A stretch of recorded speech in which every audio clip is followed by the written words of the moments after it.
Las constituciones presentan una tipología, es decir, una clasificación. Dentro de esta tipología podemos tomar o señalar la siguiente. Podemos hablar de constituciones racionales o normativas. En este caso, nos vamos a referir a aquellas constituciones que se crean para modificar la realidad del país.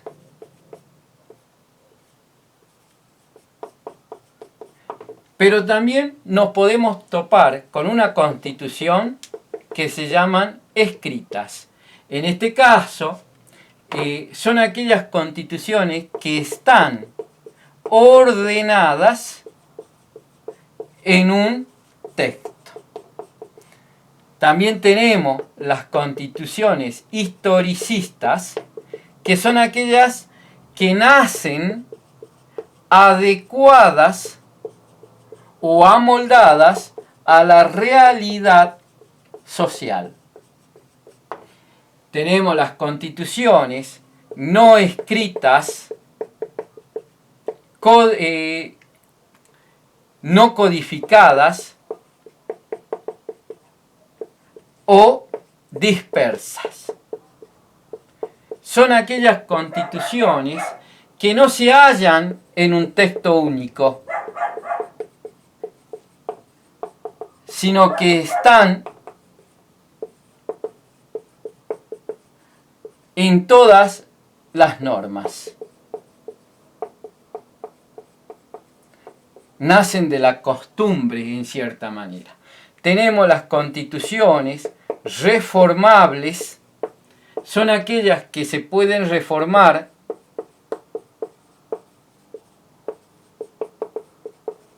de alguna manera. También tenemos las reformables flexibles, que son aquellas constituciones que se reforman con el mismo mecanismo de las leyes comunes. Tenemos las reformables rígidas, que necesitan de un mecanismo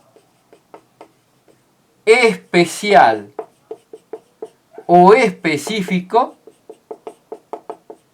para su reforma. Y tenemos las constituciones irreformables o pétreas. En este sentido, son aquellas que no se pueden modificar.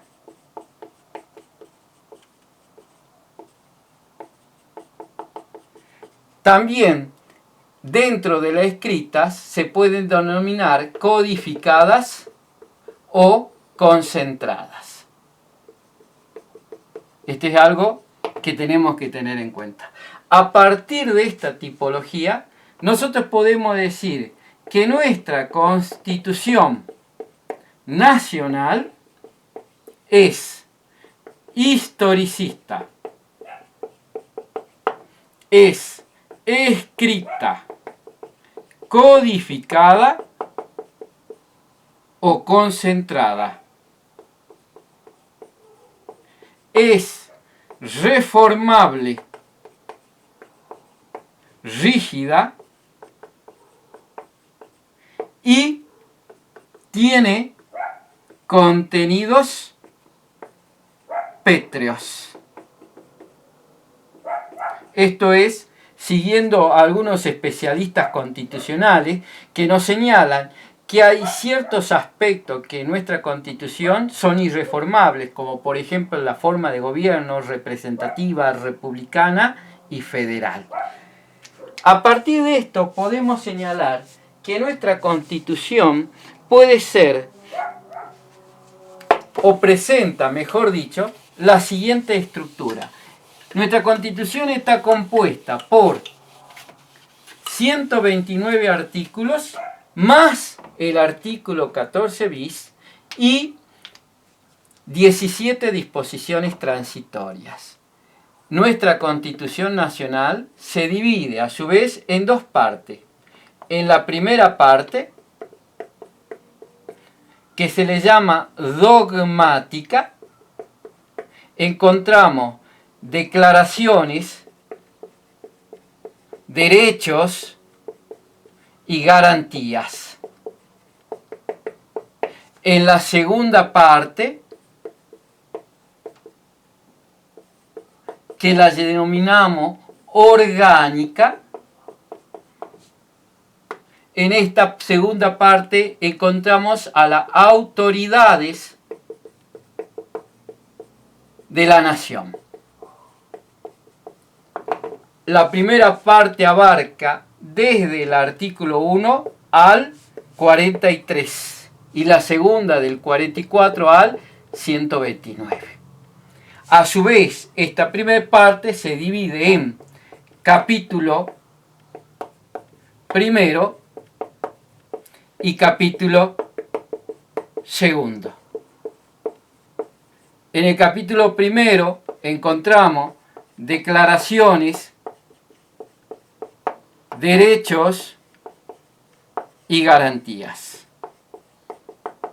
Tenemos desde el artículo 1 al 35. En el capítulo segundo encontramos nuevos derechos y garantías, que va desde el artículo 36 al 43. A su vez, la segunda parte se divide en título primero y título segundo,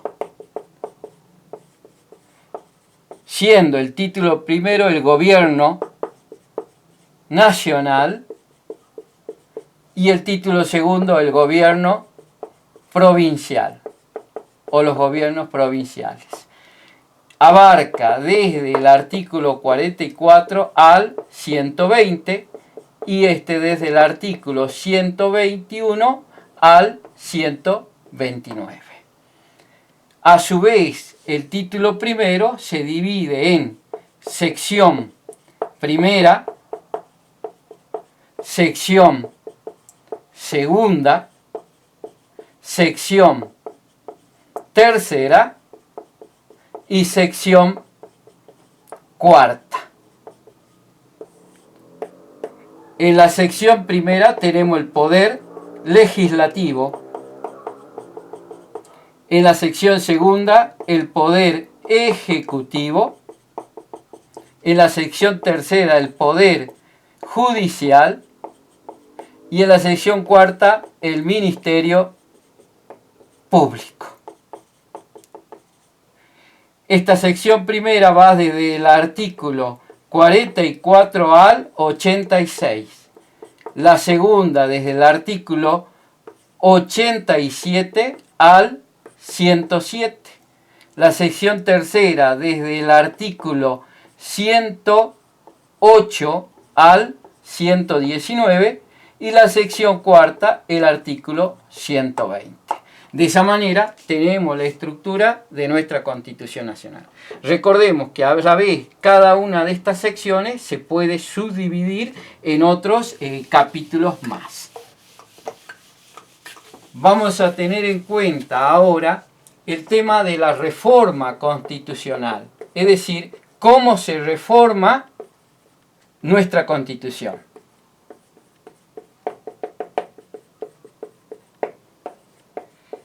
Y para ello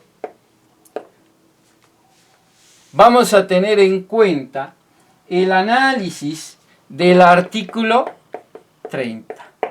En este artículo 30 nos dice que pueden reformarse en toda o en cualquiera de sus partes la Constitución Nacional y que la misma debe ser declarada por el Congreso con el voto de las 2/3 partes de sus miembros.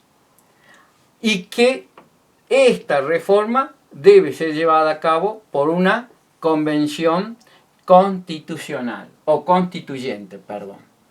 Vamos a ver, la reforma de nuestra Constitución Nacional se da a través de un proceso que tiene dos etapas. La etapa preconstituyente y la etapa propiamente constituyente. En la etapa preconstituyente se debe declarar la necesidad de reforma.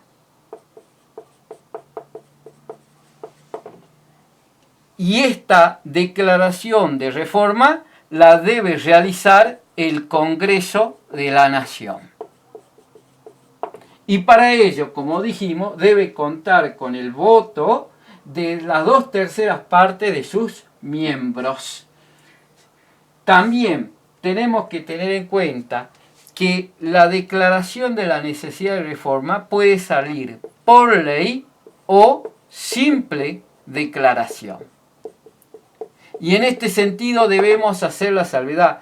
Si el proyecto de reforma sale por ley, el presidente puede vetarla o aprobarla. Si sale por simple declaración, el presidente no puede ni vetarla ni aprobarla, simplemente sigue su curso la reforma.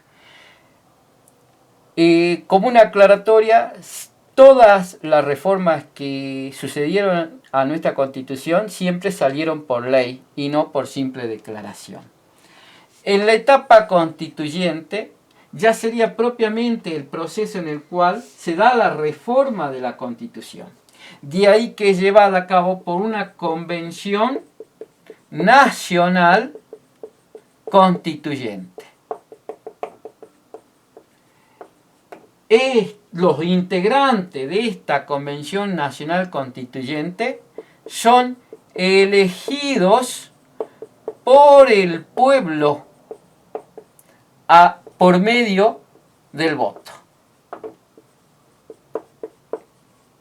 Son quienes van a reformar los artículos que se necesitan ser reformados y que nos propone el Congreso de la Nación. Es decir, esta Convención Nacional Constituyente no puede reformar artículos que no hayan sido declarados de necesidad de reforma por parte del Congreso de la Nación. Solo puede modificar lo que el Congreso de la Nación en la necesidad de reforma ha establecido. Este es algo fundamental. Pero también tenemos que tener en cuenta lo que algunos especialistas nos dicen, que hay contenido de nuestra Constitución Nacional que son pétreos o irreformables, como por ejemplo la forma de gobierno representativa, republicana, federal, o también el culto católico, apostólico, romano. Se consideran que esos son contenidos pétreos o irreformables.